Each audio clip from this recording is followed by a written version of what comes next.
What is up YouTube, Roger here with a quick video. Actually it's not that quick and it's probably quite detailed. So ever since the Square of Fortune has evolved basically and changed into the Treasure Hunter, I have always wondered what is the difference between the two? How much better is one over the other and how much XP does one give over the other? How many rare items and stuff like that? So I took it upon myself to find out and get some bonds and find out today with a little offer thing going on. I wanted the Auspicious Katana just to complete my old soft set, so here we go. So basically, we found out from Treasure Hunter, this is presuming that all XP that you gain is assuming that all of your levels are at 99, but I'm going to do it in percentages anyway, so it's understandable, and it should be relatively the same depending on your level, so it doesn't really matter that much.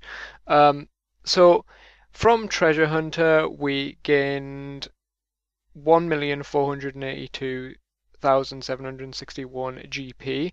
This was from the skill chests and other random items that were converted into gold. I assumed that I turned the other 3 auspicious katanas into gold, which I didn't, but I assumed that I would if I'd won them, and I didn't want them anywhere. They were 300k each, so there we go. Our total bonus XP gain is 774,301. And our total instant XP gain is 150,242. That is only 19% of all the XP that we gain. So a whopping 81% of the XP that we gain on Treasure Hunter is bonus, which I think that's a very good thing because it means that people actually have to work for their bonus XP and they're not just giving it outright. So we've got to think about that, And the total XP gain from the 75 spins that we did is 924,543. So the XP bonus rewards that we got from the 75 spins were a total of 47 out of the 75 spins that we did, which was a whopping 82% of the spins that you'll do on Treasure Hunter. You're likely to get an XP related item like a falling star or an XP lamp, which is pretty insane. We got 6 rare items, which was an 8% average of, rare chance. We gained 4 small XP lamps. 1 of those was prismatic.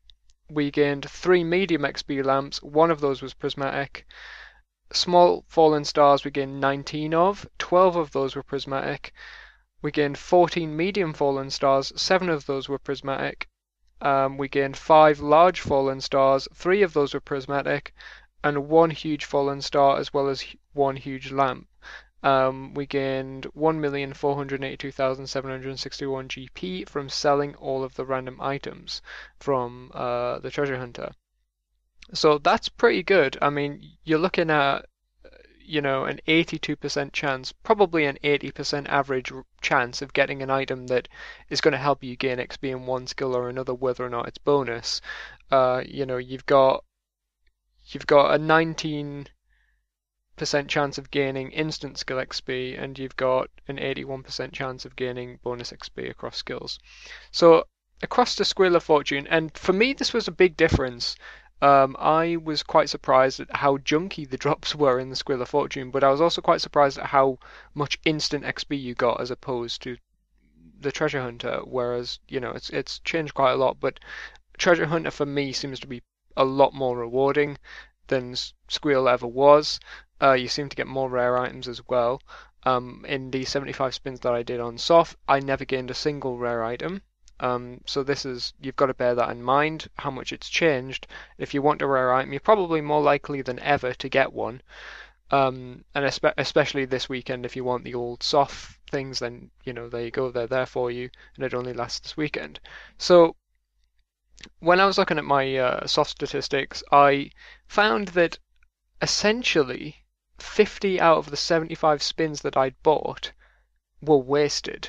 And that I class wasted as in junk items that I probably would have discarded had I've gotten them because I didn't want to fill up my invent or bank with things. Probably like 3 law runes, 3 U-logs, 50 GPs, things like that didn't really matter and didn't make a huge difference had I've collected quite a lot of them anyway. So, you're looking at a good 60 odd % of your spins were wasted. 60 odd % of the money that you'd spent on those spins were wasted. That's a pretty huge chunk. We gained 25 spins that were just 50 GP coins. That's 1,250 GP total. Is that even worth claiming? I personally don't think it is, and it's quite bad how little you got, you know? So we also have GP that we got from decent items such as rune plate bodies, rune longswords, things like that. It was about 60-70k. Experience lamps from from all 75 spins were we gained 30 of them, and that was 40%. 17 of those were prismatic. We gained 7 small prismatic lamps, 8 small skill-specific lamps, 10 medium prismatic lamps, 5 skill-specific XP lamps, and the total choice skill XP gain that we got was 217,271, which was 60%. And the total skill XP gain that you got that you couldn't assign to a skill of your choice that was mandatory on a certain skill is 40%. The total instant XP gain that we got from SoF, as there was no bonus XP gain items back then, 364,620. And 10 of those 75 spins, probably a little bit more than 75 because of the bonus XP, the bonus spins was we got 10 spin tickets. So if you look at that, it's a pretty huge difference between the two. And honestly, now that you can buy spins with bonds and your in-game money, you don't really have to worry about spending money on them. So you can, spins have never been more rewarding if you ask me. And personally, I find that very interesting that it's changed that much over the years. You're a lot more likely to get an item that you can use, or an item that's going to help your skills in some way. And you've also got about a 8% chance of getting a rare. So that's pretty good.